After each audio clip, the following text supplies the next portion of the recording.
Bonjour, soyez les bienvenus à ce numéro du journal hebdomadaire en ligne de Côte d'Ivoire.news. Chaque semaine, nous vous proposons un résumé de tous les temps forts qui ont marqué le paysage politique ivoirien au cours de ces dernières heures. Sans plus tarder, voici les titres qui seront abordés au cours de cette édition. Parti unifié, désaccord entre le PDCI et le RDR. Arrestation d'un journaliste ivoirien. La Petrosil trouve un preneur à ses stations de vente.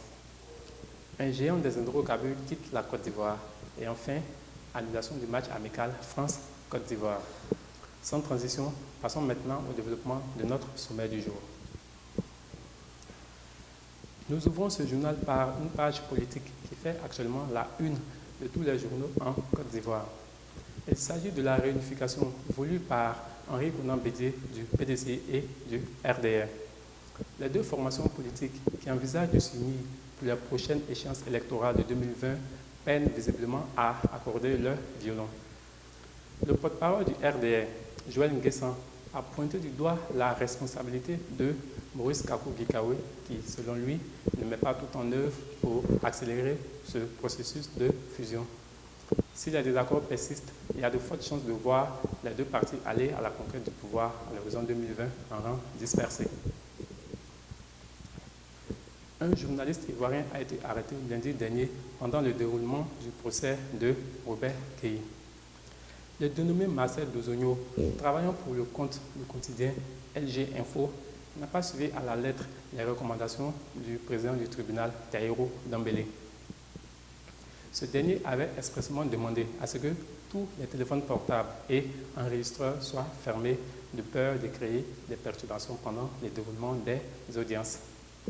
Pour sa part, le responsable du quotidien, Yacoub Agbane, affirme, je cite, « Des négociations sont en cours pour obtenir sa libération ». Bonne nouvelle pour la Petrosil.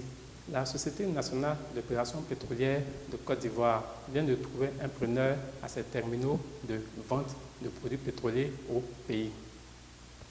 La société en difficulté financière cède sous le poids de la contrainte l'ensemble de son réseau de distribution à Puma Energy, un autre exploitant en activité en Côte d'Ivoire.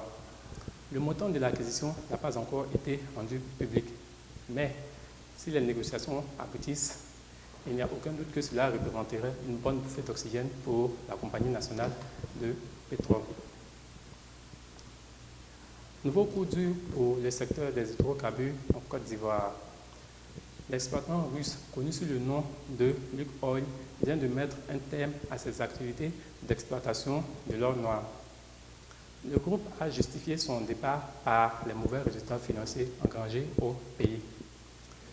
Les tentatives des autorités ivoiriennes en vue de persuader le groupe de poursuivre ses activités se sont soldées malheureusement par des échecs. Visiblement, l'hémorragie qui touche le secteur des hydrocarbures en Côte d'Ivoire semble plus importante que prévu. Transition à présent dans le monde du football. La rencontre amicale prévue le 30 mai entre la Côte d'Ivoire et la France n'aura pas lieu finalement. Les Bleus croiseront le fer avec l'équipe du Cameroun au stade de la Beaujoire à Nantes. Grosse déception du côté ivoirien car ce match était l'occasion rêvée d'une revanche après la lourde défaite que la France a infligée à la Côte d'Ivoire. Mais il faudra patienter pour les partenaires et, comme on a tendance à le dire bien souvent, la vengeance est un plat qui se mange froid. Vous retrouvez l'intégralité de cette édition sur notre compte Twitter ci-point-news. Merci de nous avoir suivis. À la semaine prochaine.